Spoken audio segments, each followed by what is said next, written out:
कद्दुओं पे, बैंगनों पे, roller coaster पे, हरी मिर्चों पे, जूते और चिमटे समेत इलेक्शन लड़ा है। लेकिन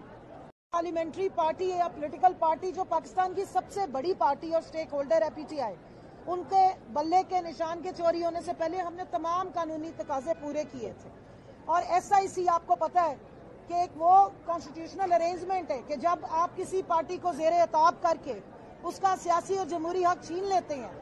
उससे बल्ला छीन के उसको बैटिंग करने की दावत देते हैं, तो फिर उसको एसआईसी का बल्ला पकड़ना पड़ता है। सो हमने कद्दुओं पे, बैंगनों पे, रोलर कोस्टर पे, हरी मिर्चों पे, जूते और चिमटे समेत इलेक्शन लड़ा है। लेकिन ये सीट्स पाकिस्तान तहरीक इंसाफ की खवातीन की अमानत है, ये पाकिस्तान तहरीक इंसाफ की माइनॉरिटीज की अमानत है, ये पाकिस्तान के उन वोटर्स की दिए हुए वोट के तकद्दुस की पामाली है जिस तरीके से इन सीटों को बंदरबांट किया गया था। मुझे पूरी उम्मीद है अपने सुप्रीम कोर्ट से कि कॉन्स्टिट्यूशन की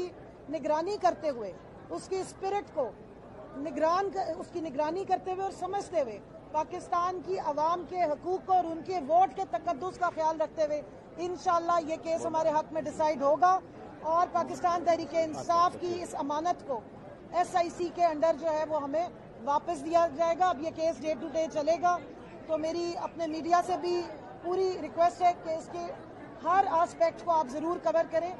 और आइन की जो शिकें जिनके बारे में फाजिल अदालत में कमेंट्स दिए जाते हैं वो आम